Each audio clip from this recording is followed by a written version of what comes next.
We're on the campus of UNCG promoting concussion awareness and brain injury awareness. Everyone shared their stories, and we're all pushing a safer and smarter movement. Quality of life after the game matters most. When you think about brain injuries, it's new to me because January 20th, we were all getting ready to leave for the inauguration and go to DC for the protection up there for the inauguration getting ready to take place. By God's grace, it was probably a 65 or 70 degree day. One of my officers didn't show up for work. It's not uncommon, well, very uncommon really, but it doesn't bother us too much because we start making phone calls trying to figure out where they are, what they're doing. A lot of times we get our vacation days mixed up. So everybody's trying to figure everything out. And in the meantime, he was supposed to be at work at 10:30 and he didn't show up. So the sergeant and the corporal were looking for him, trying to figure out what was going on, asking questions, what's going on. We tried to get in touch with his wife. At the same time, no answer there. She's a nurse, so evidently she turns her phone off or does whatever where she can't get the calls. Well, anyway, she comes back home and we're going over to the house at the same time. And basically, close to the same time, we find the officer laying on his back deck. It was a storm the night before, heavy winds, and he'd laid up all night.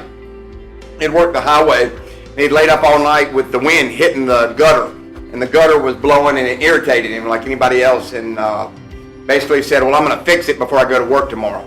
So he climbed up on a ladder, and that's the last thing he knows. He just climbed up on the ladder. He doesn't remember falling, and he was basically blacked out for 30 days.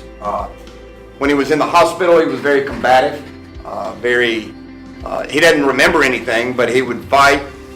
It was bad enough where he would rip his feeding tube out. He was not himself. He is back to normal, not really back to normal yet. It's a long road, slow recovery, but like you're saying with the doctors, you break your arm, they know how to fix it. You have a hernia, they know how to fix it.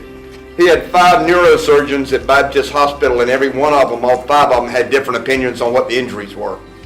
And none of them could really figure out what to do other than just leave him alone. They really didn't do anything. They put him on seizure medicine just to make sure that he didn't have any seizures. But the brain injury was so deep into the brain that they couldn't do surgery, and they couldn't really put him on any type of medication, not knowing what the medication would do to the blood flow. So basically they just left him alone. For about the first, Kitty probably knows more, probably about the first 3 to 4 weeks, he probably slept a total of 1.5 hours, 2 hours. He would be like, hey, I need to take a nap. He would sit on the bed, lean back, and instantly get back up and say, I'm done.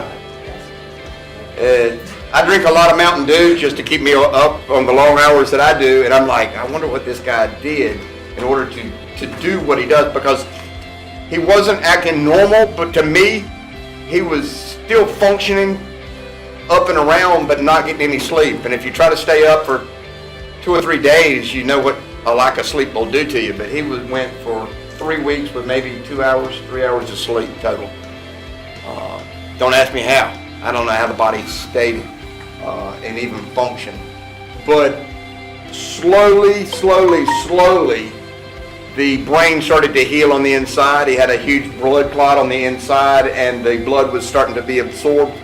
Now he's got his memory back. He couldn't walk before. Now he's up and walking again. He's probably up to about 80% of where he was before, but he still has another 20% to get back to normal. And we still continue to pray for him, but it's a long road. So the brain injury that he had is just from falling off a ladder.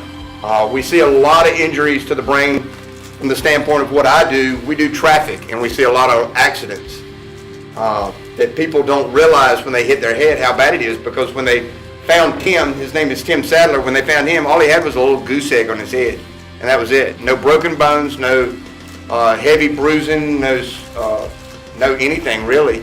And that's what kind of startled the doctors, trying to figure out how the brain was injured so deep without a crushing of the skull or anything.